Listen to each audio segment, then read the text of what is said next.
시간 함께 하실 하나님 말씀 로마서 5장 5절에서 11절까지 말씀입니다.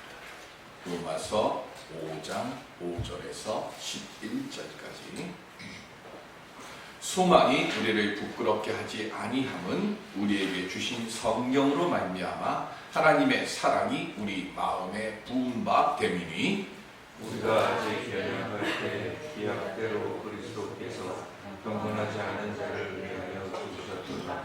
의인을 위하여 죽는 자가 쉽지 않고 선인을 위하여 용감히 죽는 자가 혹 있거니와, 우리가 아직 죄인되었을 때 그리스도께서 우리를 위하여 죽으시고 하나님께서 우리에 대한 자기의 사랑을 확증하셨느니라. 그러면 이제 우리가 그의 피로 말미암아 의롭다 하심을 받았으니 더욱 그로 말미암아 진노하심에서 구원을 받을 것이니, 곧 우리가 원수 되었을 때 그의 아들의 죽으심으로 말미암아 하나님과 화목하게 되었으며 화목하게 된 자로서는 더욱 그의 사랑하심으로 말미암아 구원을 받을 것입니다. 그뿐 아니라 이제 우리로 화목하게 하신 우리 주 예수 그리스도로 말미암아 하나님 안에서 또한 즐거워하느니라. 아멘. 이 말씀을 통해 하나님의 위로와 회복시켜 주심에 은혜 얻는 우리들이 될 수 있기를 주님의 이름으로 축원드립니다. 코로나 사태가 장기화되면서 가장 많이 떠오르는 단어가 있습니다. 그건 바로 불안이라는 거죠. 언제부터인지 모르지만 밖에서 사람들이랑 같이 밥 먹는 걸 꺼려하게 되고, 제가 일주일에 한 번씩은 목욕을 탕에 가서 사우나를 좀 해야 몸이 풀리고 그러는데, 지금 목욕탕을 못 간 지가 8개월이 넘어가고 있습니다. 그리고 실내 운동도 못하죠. 전혀 하지 못하고 있습니다. 불안한 세상이 되어지는 이유가 뭘까 생각해 보니까 요즘 수없이 많이 나오는 얘기죠. 우리 인간들의 욕심으로 인한 환경 파괴에서 시작이 되었다고 이야기들을 합니다. 하나님께서 아담을 만드시고 생육하고 번성하고 그리고 땅을 정복하고 땅을 다스리라 말씀하셨어요.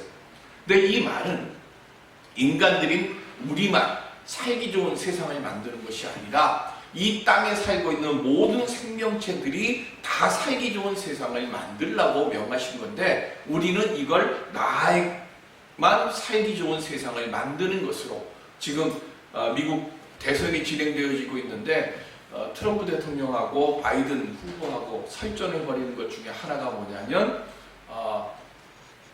이 지금 캘리포니아 지역 미국의 이 산불이 뭐 때문에 일어났냐 그랬더니 트럼프 대통령이 기후환경 조약에서 탈퇴를 했기 때문에 그것 때문에 일어난 것이라고 지금 이야기를 합니다. 그랬더니 트럼프 대통령은 원래 해마다 일어나는 건데 이게 왜 나 때문이냐고 이야기를 하면서, 그런데 어쨌든 중요한 것은 우리가 환경을 지금 파괴하고 있고 그 환경을 파괴한 그 여파로 우리가 지금 이렇게 시원하고 있다는 거예요. 세상만 그런 게 아니죠. 우리 인간 세상도 마찬가지입니다. 마가복음 10장 25절에 보면 시작, 낙타가 하늘 위로 나가는 것이 부자가 하나님의 나라에 들어가는 것보다 쉬우니라 하시니. 아멘. 제가 이거는 여러 번 말씀을 드렸어요. 다마스커스로 가는 쪽에 가다 보면 바늘길이라고 하는 문이 있고, 그 바늘길이라고 하는 문은 낙타가 등에 지고 있는 모든 짐을 다 내려놓고 가야 간신히 들어가는 그 문이 바늘길이라고 하는 문입니다. 그러니까 장사를 하고 돈을 벌려고 갈 때에 일단 뭐부터 하라고요? 짐부터 내려놓고 낙타를 통과시킨 다음에 다시 사람이 그 짐을 옮겨서 낙타의 뒤에다 옮겨놔야 되는 거예요. 그런데 지금 오늘 말씀드리려고 하는 것은 그 바늘길 문을 가지고 이야기하는 게 아니라, 당시 이스라엘 사람들에게 가장 큰 동물은 낙타예요. 그런데 이 낙타는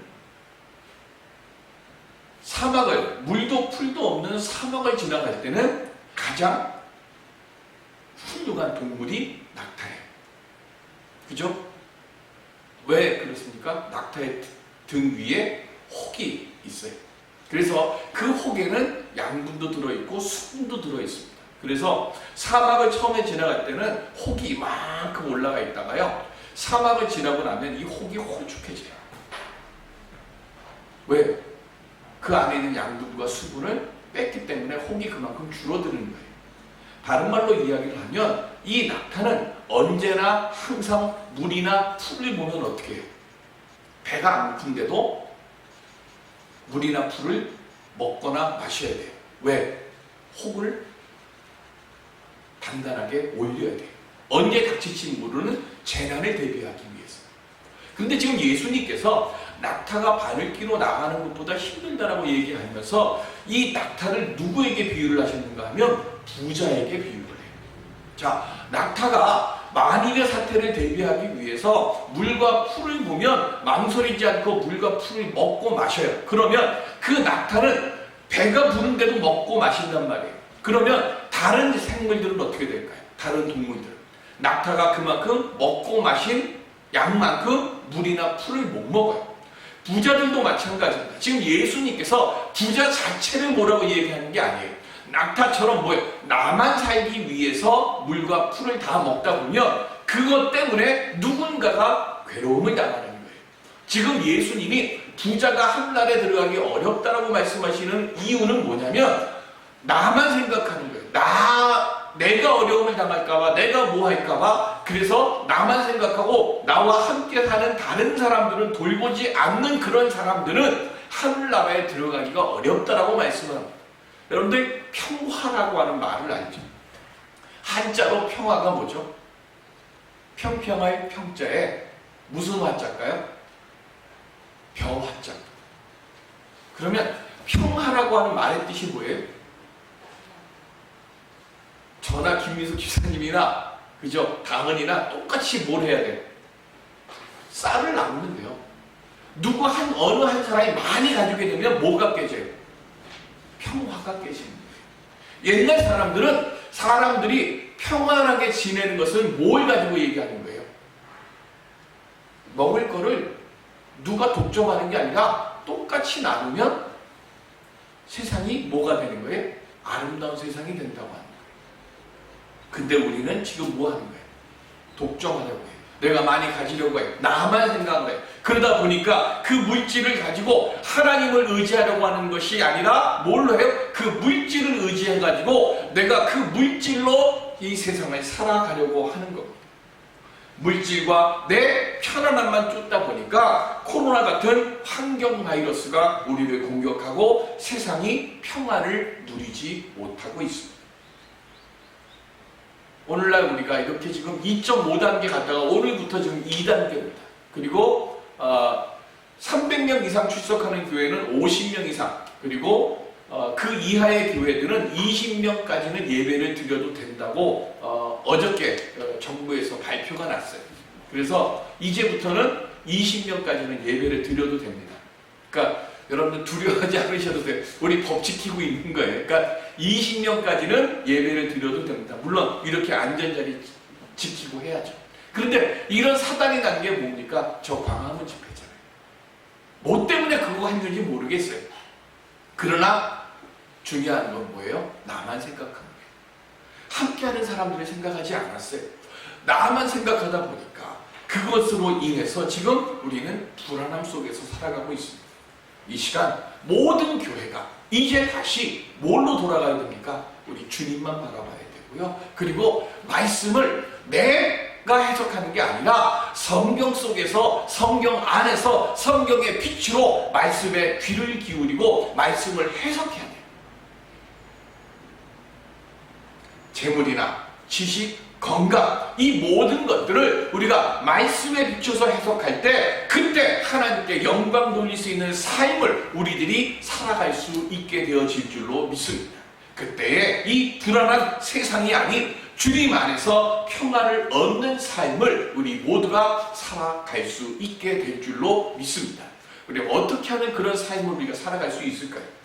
바울은 로마서 4장까지 믿음으로 의롭다 하심을 1장부터 4장까지 줄기차게 말씀합니다. 그리고 5장에는 그 말씀을 바꿔요. 이제 믿음을 가졌어요. 믿음을 가진 사람은 그러면 어떻게 살아가야 하는가? 그거를 지금 5장에 말씀합니다. 그래서 1절부터 11절까지의 바울은 믿음을 가진 사람은 어떤 환경에 있어도 이렇게 살아라라고 말합니다. 이렇게 살아라가 뭐냐면 즐거움이에요. 그래서 우리가 함께 봉독하지는 않았지만 성경을 펼치면 우리 함께 보실까요? 2절 2절 시작. 또한 그로 말미암아 우리가 믿음으로 서 있는 이 은혜에 들어감을 얻어 하나님의 영광을 바라고 뭐 하라고요? 즐거워하느니라. 그리고는 또 뭐라고 말씀하시는가 하면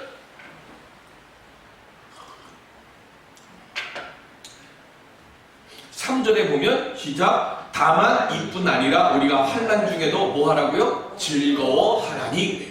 그리고 11절 맨 마지막 절 보면 시작. 그뿐 아니라 이제 우리로 화목하게 하신 우리 주 예수 그리스도로 말미암아 하나님 안에서 또한 즐거워하느니라. 자, 이 편지를 받아보는 사람들이 누굽니까? 로마교회 교인들입니다. 그런데 로마교회 교인들은 그러면 평안한 생활을 하고 있습니까? 아닙니다. 로마교회 교인들은 그 당시에 지금 환난과 핍박을 받고 있는 상황 속에 있었어요. 그래서 환난과 핍박을 받다 보니까 교회 안에 문제가 생겼고 성도들이 어려워지니까 성도들 간에 다툼이 생기고 신앙의 근본적인 것에 대한 의문이 생기고 그 이야기를 옥중에 있던 바울이 듣고 로마 교회는 한 번도 가보지 않았지만 지금 믿는 사람은 이렇게 살아야 합니다는 것을 알게 하기 위해서 쓴 것이 로마서예요. 그러니까 당연히 당시에 로마 편지를 받고 로마서를 받는 로마교회 교인들은 힘겨운 상황 속에 있는 거예요. 그러면 이 편지를 쓰고 있는 바울은 또 어떻습니까? 바울도 역시 마찬가지로 본인이 복음을 전한다는 이유로 옥에 갇혔고요. 40에서 하나가만 매를 3번 맞았고 수없이 많은 생명의 위협도 받았어요. 그리고 본인 스스로 지금 편지를 쓰고 있는 당시에도 옥에 있어요. 그런데 바울은 빌립보서를 비롯한 여러 서신에서 가장 강조하는 게 뭐예요? 항상 기뻐하라. 주 안에서 기뻐하라. 다시 권하노니 주 안에서 기뻐하라. 하면서 바울은 기뻐하라고 말합니다. 자기의 육신은 지금 괴로워요. 힘겨워요. 어려워요. 그런데 바울은 왜 이렇게 기뻐하라고 그러고 왜 이렇게 즐거워하라고 할까? 이유는 딱 한 가지입니다. 구원받아서 하나님의 자녀가 된 성도들은 예배를 통해서 내 삶의 현실에서 일어나는 환난 중에도 즐거워할 수 있는 그 모든 힘을 얻어야 하기 때문에 지금 바울은 기쁘지 않은 상황에서 환난 중에도 즐거워하는 마음을 가지라는 거예요. 요셉은 애굽에 노예로 팔려갔습니다. 왜 노예에 팔려갔어요? 요셉을 시기했던 형들에 의해서 노예로 팔려갔습니다. 자, 보디발의 집에 갔습니다. 그리고 그곳에서 또 잘 나갔어요. 잘 나가다가 다시 감옥에 갇힙니다. 왜 감옥에 갇혔어요? 하나님께 내가 죄를 지을 수 없다고 하는 이유로 계속해서 유혹하는 보디발의 아내의 그 청을 거절했기 때문에 감옥에 들어갔습니다. 자, 술 맡은 관원장의 꿈을 해석해 주면서 뭐라고 얘기하는가 하면 내가 지금 억울하게 누명을 써서 여기에 와 있으니까 나의 이 억울함을 당신 풀려나면 꼭 말씀하시고 나를 풀어주십시오라고 이야기를 합니다.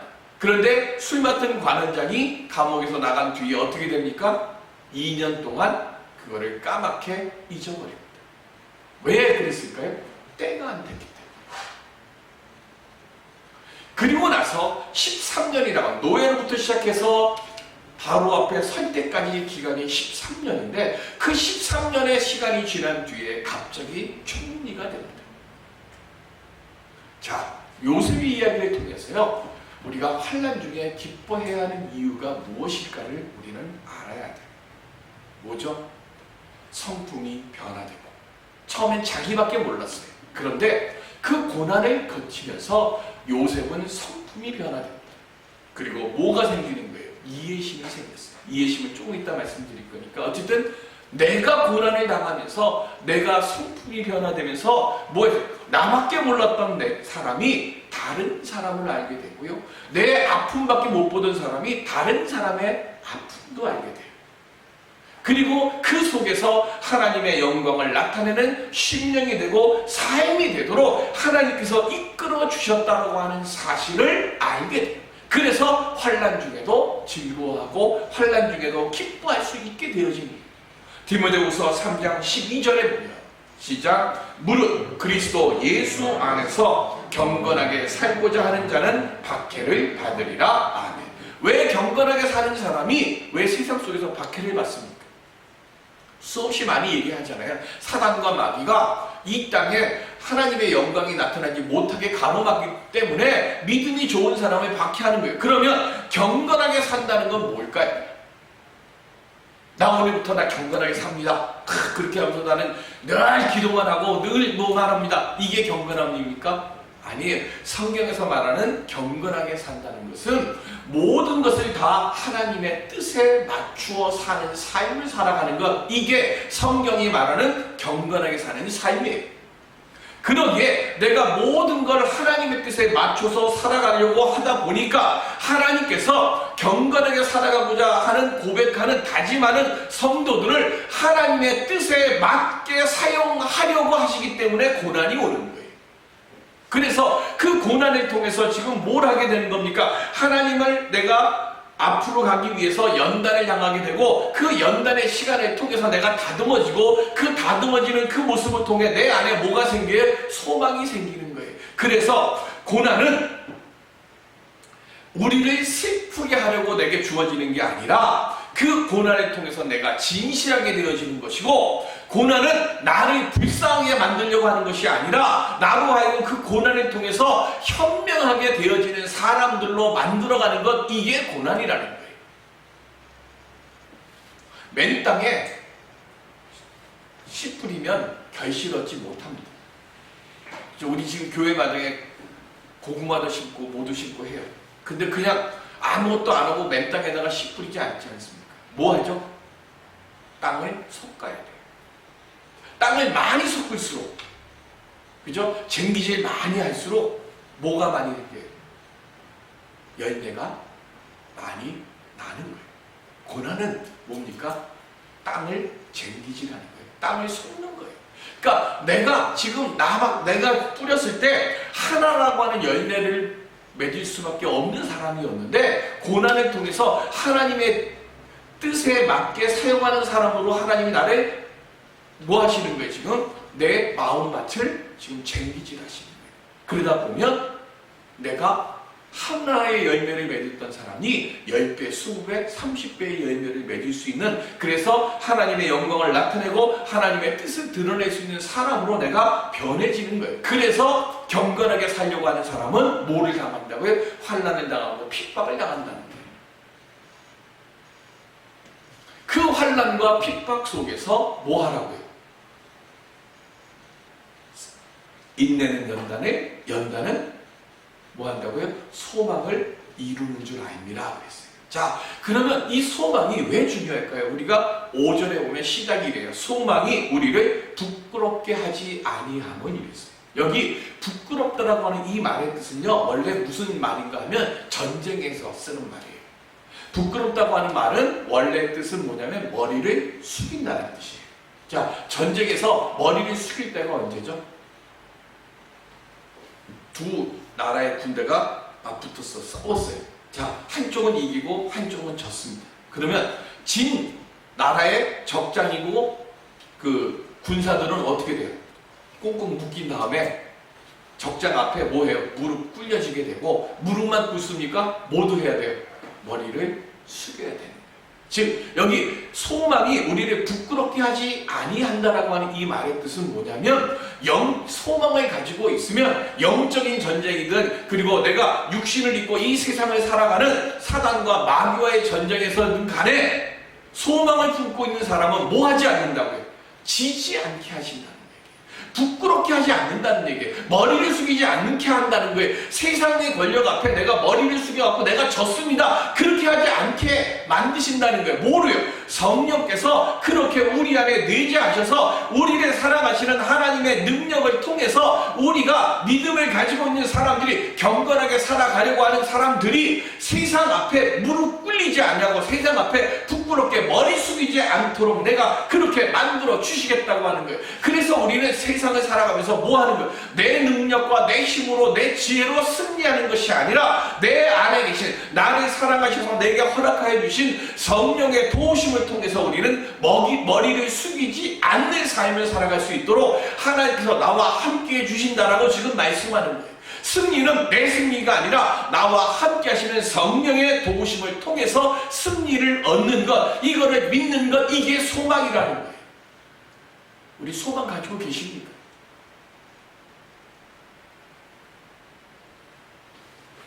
그러니까 성도들은요, 고난이 오면 좌절하면 안 돼요. 오히려 뭐 하라고요? 고난이 오면 하나님, 내가 지금 이 고난 앞에서 내가 머리를 숙여야 될 상황이 오고 있습니다. 주여, 성령의 은혜로 나로 하여금 뭐 하지 않게, 머리를 숙이지 않도록, 나로 하여금 부끄럽지 않게 하여 주시옵소서라고 소망 안에서 믿음으로 기도하라는 거예요. 사단, 마귀는요, 육신의 쾌락, 그리고 세상적인 물질, 욕망을 채우는 욕심 안에서 만족을 찾으라고 자꾸 우리를 유혹해요. 그런데 이런 것들은요, 순간적인 만족을 채울 수는 있지만 그 만족 뒤에는 돌이킬 수 없는 대가의 고통이 있다는 거예요. 지금 우리가 코로나 바이러스로 당하고 있는 이 고통도 거기에서 시작된 거잖아요. 예수 그리스도께서 우리를 그 진노의 자리에서 건져주시기 위해서 무엇 하셨어요? 8절부터 계속 얘기 나오는데 처음에는 뭐라고, 이게 우리가 아직 죄인이었을 때 그랬어요. 그러다가 10절에 가면 뭐라고 말씀해요? 곧 우리가 원수 되었을 때. 더 강도가 세지. 처음엔 계속해서 우리가 아직 죄인이었을 때라고 얘기를 하다가 10절에 그 강도가 세가지고 우리가 원수 되었을 때 그래요. 원수 되었을 때 뭐라고 그러시는가 하면 우리로 하여금 화목하게 된 자로 살게 해주셨다 그랬어요. 여기 이 화목하다는 얘기는 이건 원래 외교 용어예요. 화목하다라고 하는 이 말의 뜻은 뭐냐면 양국 간에 무슨 문제가 생겼어요. 그래서 A라고 하는 나라가 B라고 하는 나라에게 잘못을 행했어요. 잘못을 행하면 자, 이 두 나라가 그래서 원수국가였어요. 원수국가였는데 원수국가를 만나면 으르렁거리던 이 나라들이 야, 우리 언제까지 이렇게 으르렁대면서 살래? 우리 뭐 하라고? 친구처럼 지내자라고 이야기를 하는 거예요. 그러면 친구처럼 지내기 위해서는 뭐가 따라야 돼요? 자, A 나라가 잘못해갖고 지금 으르렁거렸어요. 그러면 B 나라가 야, 우리 친구처럼 지내자라고 이야기를 했다 할지라도 A 나라는 B 나라에게 뭘 해야 돼요? 잘못한 것에 대한 상응한 뭔가를 줘야죠. 뭔가를 줘야 돼. 뭔가를 줘야 그 B 국가에서 A 국가에 그래, 이게 네 진심이구나. 그때는 내가 잘못했지만 이 주는 이것을 가지고 이 배상 이 품을 보고 우리가 그래 친구할게. 이제 진짜 친구하자. 이렇게 되는 거예요. 그런데 하나님하고 인간 사이에 지금 뭐가 됐어요? 처음엔 죄인이었다가 지금은 원수까지 간 거예요. 원수까지 갔는데 하나님이 우리를 너무 사랑하시는 거예요. 사람을 너무 사랑하셔가지고 이 사람들로 하고 하나님하고 계속해서 원수관계로 있으면 안 돼. 원수관계로 있으면 안 되니까 지금 하나님이 인간들하고 뭐 하는 거예요? 화목할, 이제 다시 동맹을 맺으려고 하실 거예요. 근데 문제는 인간 쪽에서 하나님께 뭔가를 드려야 되는데 인간들은 하나님하고 동맹을 맺을 생각이 없어요. 동맹을 맺을 생각이 없으니까 원래는 인간 쪽에서 하나님께 드려야 되는데 하나님께서 야, 내가 너희들 잘못하면 내가 다 잊어줄게. 그리고는 하나님께서 대신 뭘 주시는 거예요? 보상금을 주는 거예요. 그게 뭐예요? 예수 그리스도께서 십자가에 달려서 우리를 위해서 대속의 죽으심을 당하신 거예요. 그게 화목제물이에요. 그래서 하나님은 가만히 계셔도 되는데 죽어가는 우리들이 불쌍해서 우리랑 하나님이 내가 사랑하니까 내가 너의 그 모든 거 내가 다 아무것도 내가 받지 않고 오히려 내가 내 아들을 줘서 너희들과 화목하게 만들어 줄게 라고 하면서 십자가에 달리시게 하시는 거예요. 자, 그런데 예수님이 달리신 십자가는 어디에 있었어요? 평지에 있었습니까? 아니면 어디에 있었어요? 골고다 뭐예요? 뒤에 언덕이잖아요. 언덕. 자, 왜 십자가를 높이 달았을까요? 처음에 십자가형을 하는 이유는요, 공포를 주기 위한 것이 하나가 있어요. 그렇죠? 너희들도 잘못하면 이렇게 비참하게 죽는다라는 거예요. 두 번째는 십자가형은 잔인한 거예요. 뭐냐면 십자가에 못 박고 달아놓으면 못을 박을 때부터 고통스럽게 간단하게 목을 딱 쳐서 하면 깨끗하잖아요. 고통도 없이. 두려움은 있지만. 그런데 십자가를 하기 위해서 못질을 한단 말이에요. 그 살점이 들어갈 때마다 그 고통이 얼마나 심해요. 그 고통과 함께 그 다음 뭐예요? 오랜 시간 그 상태로 뭐예요? 못 박혀 있어야 돼요. 그런데 십자가에 못 박히는 사람들은 어떤 모습이에요? 옷 정갈하게 입고 올라가나요? 아니에요. 예수님도 뭐만 입었어요. 요즘 우리 식으로 얘기하면 팬티만 입고 지금 십자가에 매달리는 거예요. 두 번째가 뭐예요? 저렇게 부끄럽고 고통 속에서 천천히 죽어간다. 그러니까 죄 짓지 말아라 라고 하는 그 의미로 지금 뭐 하는 거예요? 십자가형을 하는 거예요. 그런데 성경에서 말하는 그런 십자가형의 의미는 뭘까요? 왜 하나님은, 왜 예수님을 십자가의 형을 당하게 하셨을까요?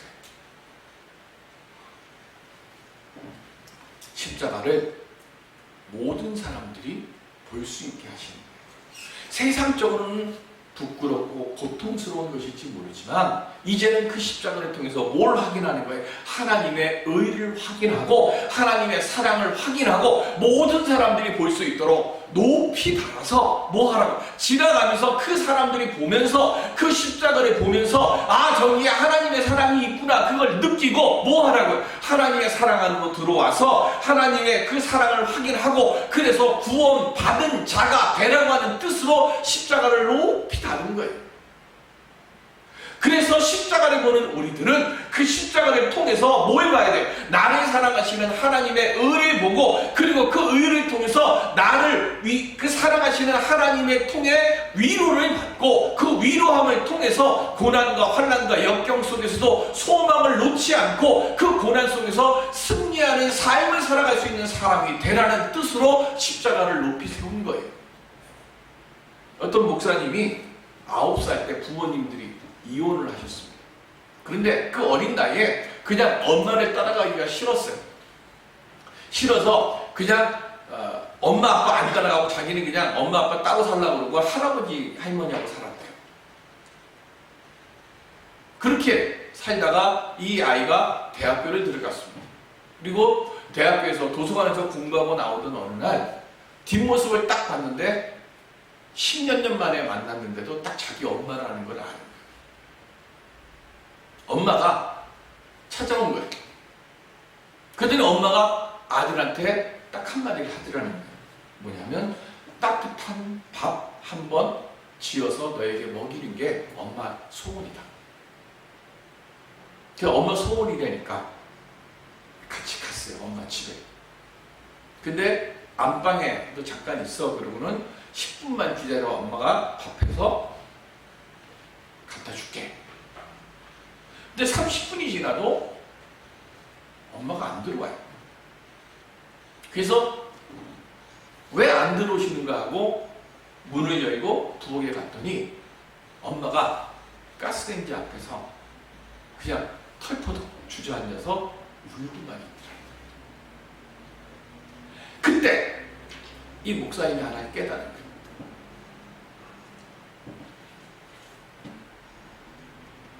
내가 아프다고.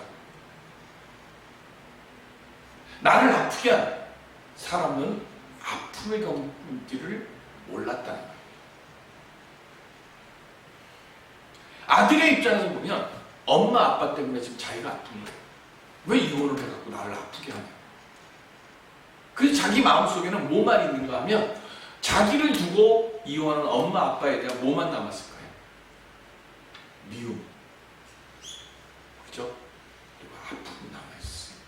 그래서 그 아픔 때문에 자기는 엄마나 아빠가 이혼하고 자기를 이렇게 따로 살게 하고 엄마 아빠는 아프는 삶을 살 거라고 생각을 안 한 거예요. 그런데 그 부엌에서 털푸덕 주저앉아서 울고 있는 그 엄마의 모습을 딱 보는 순간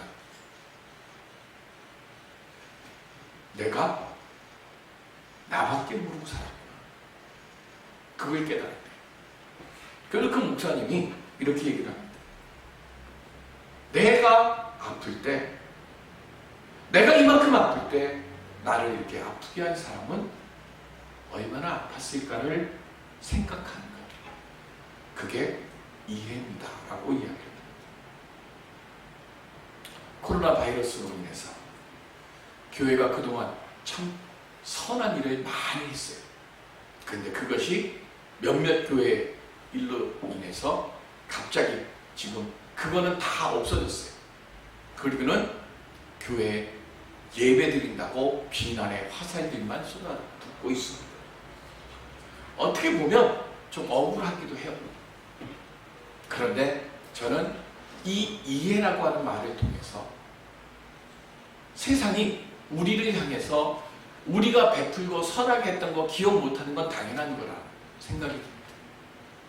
내가 아무리 선하게, 내가 아무리 좋은 일을 많이 하고, 내가 아무리 따뜻한 말을 많이 했어도 어느 순간 한 번 아픔을 주게 되어지면 그동안 내게 베풀었던 그 모든 것들은 다 뭐 하는 거예요? 기억하지 않습니다. 그리고 지금 내게 아픔을 주는 것만 생각합니다. 교회는요? 똑같아야 됩니까? 그러면 우리는 십자가의 은혜를 받아 누릴 자격이 없는 사람들이죠. 주님이 우리에게 말씀하십니다. 아직 죄인 되었을 때, 아직 원수 되었을 때 내가 너희를 위해 십자가의 대속의 죽음을 죽었다.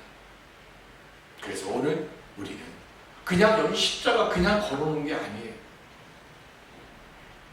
예배당에 올 때마다 우리는 십자가를 눈을 들어서 보아야 합니다.